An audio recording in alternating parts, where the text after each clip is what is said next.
Assalamualaikum warahmatullahi wabarakatuh. Perkenalkan, nama saya Rosnani dari kelas 12 IPA 3. Saya akan mempresentasikan tentang materi fungi atau jamur, yaitu materi kelas 10. Nah, fungi atau jamur adalah organisme eukariotik yang bersel tunggal atau banyak dengan tidak memiliki klorofil. Sel jamur memiliki dinding yang tersusun atas kitin. Karena sifat-sifatnya itu tersebut dalam klasifikasi makhluk hidup, jamur dipisahkan dalam kingdomnya tersendiri, tidak termasuk dalam kingdom Protista, Monera, maupun Plantae, karena tidak berklorofil. Jamur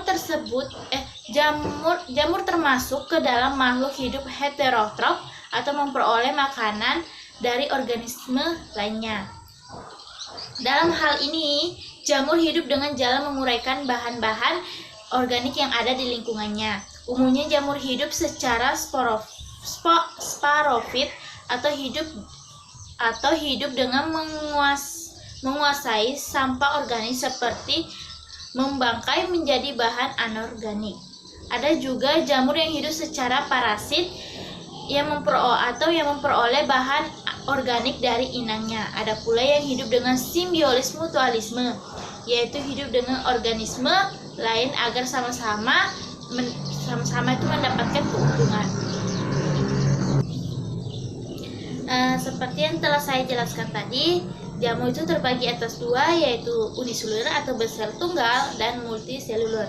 Dan keduanya ini memiliki cara berkembang biak yang berbeda.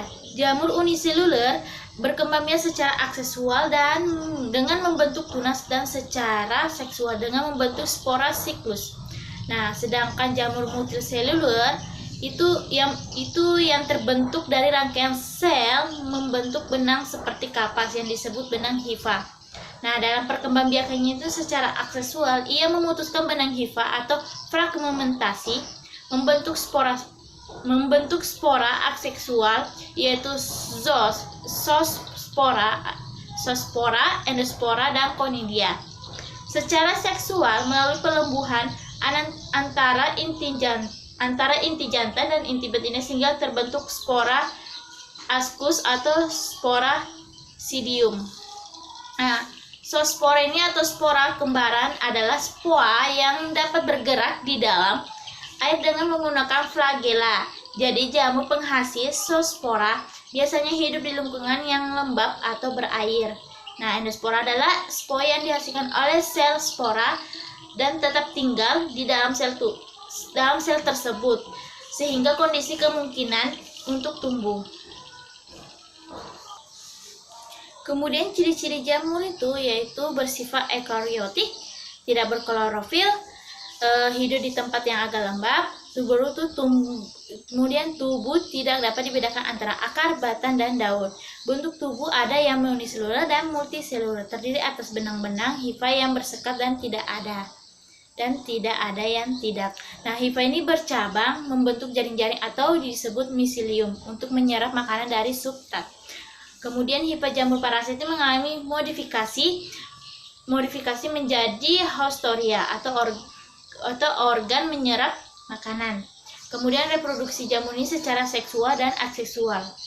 Kemudian klasifikasi jamur berdasarkan cara reproduksinya dan struktur tubuhnya, jamur terbagi atas zigomikota. Yang pertama zigomikota. Pertama yaitu ciri-ciri dari zigomikota ini yaitu hifanya tidak bersekat, yaitu zoonostic. Nah, dengan banyak cabang miselium, hidup di darat, di atas tanah, atau pada tumbuhan hewan yang telah mati. Terbentuk zigospora yang terdapat zigosporagium dan dihasilkan dari persatuan dua gametagia. Kemudian reproduksinya itu secara seksual, yaitu melalui konjugasi, yaitu pembentukan zigospora hasil pelemburan hifa ditambah dengan hifa min. Aksesualnya itu menggunakan spora dalam sporagium. Kemudian contoh-contoh dari zigomikota yaitu Rhizopo oryzae, yaitu untuk pembuatan tempe. Kemudian Rhizopus stolonifer itu jamur hitam pada roti. Kemudian Rhizopus nigracus yaitu menghasilkan asam fumarat atau pemasak buah.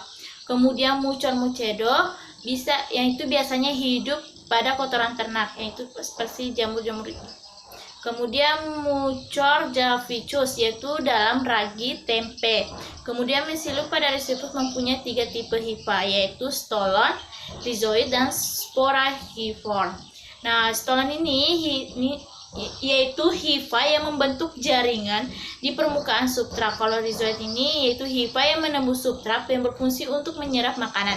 Kemudian sporangiophore itu hifa tumbuh tegak pada permukaan substrat dan memiliki sporangium globular di ujungnya. Kemudian yang kedua yaitu Aksomycota. Nah, ciri-ciri dari Aksomycota ini, jamur Aksomycota, yaitu ciri-cirinya itu hifanya itu bersekat dan berinti banyak.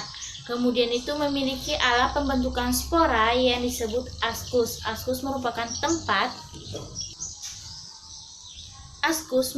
tempat terbentuknya askospora atau spora askus. Askus ini berkumpul membentuk suatu badan buah yang disebut ascokrab.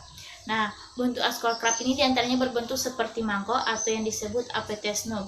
Nah, bola tanpa abstitulum atau cleistoecium berbentuk botol dengan leher dan mempunyai ostiulum atau prestiulum. Kemudian ini dinding selnya ini mengandung glukan dan selulosa yang tidak mengandung kitin. Ada yang bersifat parasit maupun sporofit.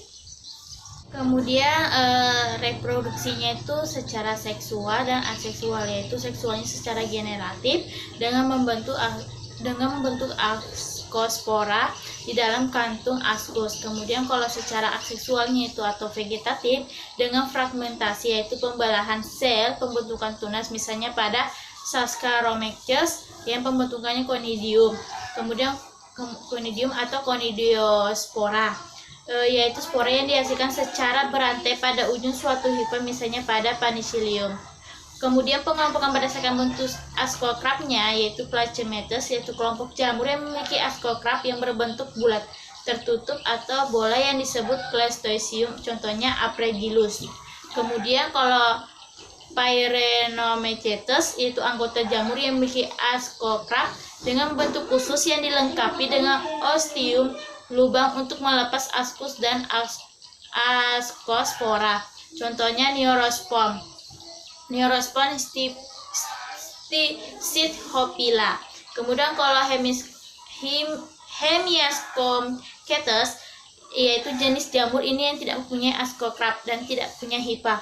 Tubuhnya ini terdiri dari sel bulat atau oval yang bertunus sehingga dapat berbentuk rantai sel atau hifasome, contohnya Saccharomyces. Kemudian jamur Basidiomycota, umumnya itu berupa jamur makroskopik, dapat dilihat dengan mata karena ukurannya yang agak besar. Pada musim itu terdapat pada musim penghujan atau dapat kita temukan pada pohon-pohon, misalnya jamur kuping, jamur pohon, atau yang di tanah yang banyak mengandung bahan organik, misalnya jamur barat. Kemudian bentuk tubuh buahnya itu kebanyakan mirip payung, misalnya pada jamur merang yang sering kita amati. Kemudian Basidiomycota ini ada yang dibudidayakan, misalnya jamur merang, jamur tiram, jamur shiitake, dan jamur lainnya. Jamur tersebut merupakan bahan yang bergizi tinggi. Di sini saya ada contoh, yaitu jamur Basidiomycota, yaitu jamur tiram.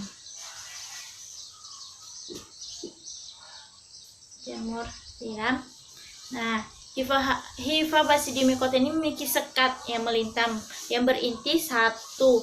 Nah, atau yang disebut atau manikiotik atau dua diokariotik. Misalnya Myceliumnya ini berada pada substrat dari hifa kariotik. Dapat muncul tubuh buah yang berbentuk payung atau bentuk lain yang menjulang di atas substratnya. Bagian tubuh buah inilah yang enak dimakan. Tubuh buah atau basidiokrab merupakan tempat tumbuh basidium yang menghasilkan 4 spora basidium. Kemudian contoh-contoh jamur Basidiomycota, yaitu pertama Puccinia graminis atau jamur karat, yaitu parasit pada tumbuhan graminia ada dengan pada tumbuhan dikotil. Kemudian Auriculari polytricha, yaitu jamur kuping, yaitu yang hidupnya secara sporofit pada kayu yang telah lapuk dan dapat dimakan pula. Kemudian Polavariella volpukea, yaitu jamur merang. Nah, itu dibudidayakan untuk dimakan. Kemudian Ustilagomaides atau jamur api, yang biasanya itu parasinya pada jagung atau tebu yang tidak memiliki tubuh buah. Kemudian Amanita phalloides, yaitu jamur yang beracun, yaitu Latinusnya itu Edodes dan Shiitake yang dapat dikonsumsi. Kemudian jamur Pleurotes, yaitu jamur kayu yang atau jamur tiram, yang saya ini contohnya, yaitu jamur tiram yang hidupnya itu di kayu atau struktur yang mengandung banyak lignin. Yang ini yang bisa dikonsumsi. Kemudian Ganoderma aplantum Aploprus giganteus, yaitu digunakan untuk obat-obatan.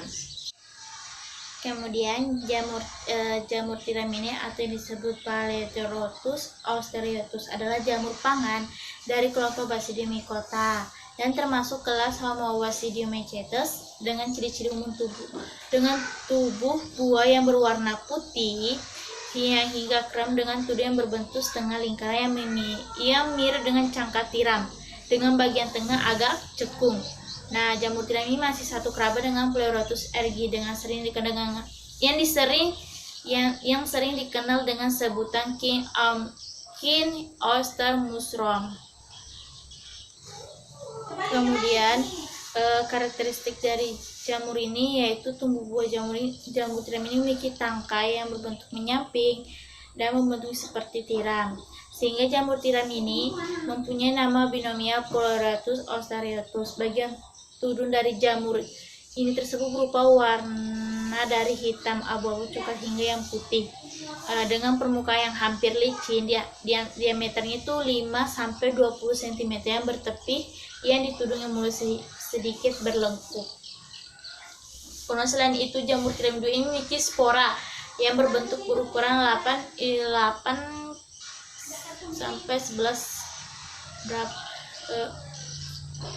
kemudian serta misilia itu berwarna putih yang bisa tumbuh dengan cepat. Kemudian siklus hidupnya ini pada umumnya jamur tiram ini atau disebut Pleurotus austeriotus mengalami dua tipe perkembangbiakan dalam siklus hidupnya, yaitu secara akseksual maupun seksual. Seperti hanya reproduksi akseksual jamur, yaitu reproduksinya akseksualnya itu Basidiomycota secara umum yang terjadi melalui jalur spora yang berbentuk secara endogen pada kantung spora atau sporagiumnya. Spora aksesualnya itu yang disebut conidiospora yang berbentuk dalam conidium. Sedangkan secara seksualnya itu reproduksinya itu terjadi melalui penyatuan dua jenis hifa yang bertindak sebagai gamet jantan dan betina yang membentuk zigot yang kemudian tumbuh menjadi priomida dewasa. Spora seksual pada jamur tiram putih ini disebut juga Basidiospora yang terletak pada kantung basidium.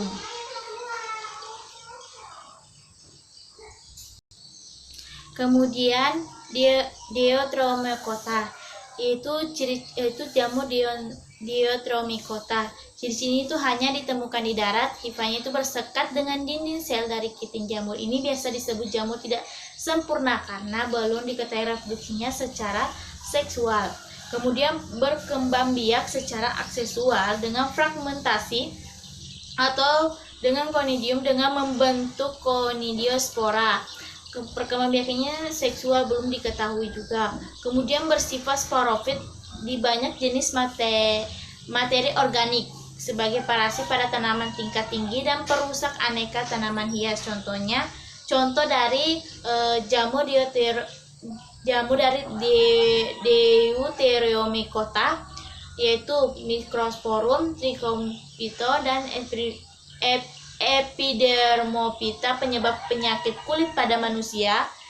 Kemudian Tinea africolor yaitu penyebab panu. Kemudian Piton plocosum penyebab penyakit kaki atlet. Kemudian Mycosporium yaitu penyebab penyakit kurap. Kemudian Monilicidhopla untuk pembuatan oncom dari bungkil kacang. Kemudian Fusarium parasit pada kentang, pisang, tomat, penyebabnya itu daun yang agak menggulung. Kemudian Mycosporium 1 atau Verticillium dan Cercos parasit pada tumbuhan. Nah, sekian dari saya. Mohon maaf apabila kata-kata saya kurang tepat, mohon maafkan. Assalamualaikum warahmatullahi wabarakatuh.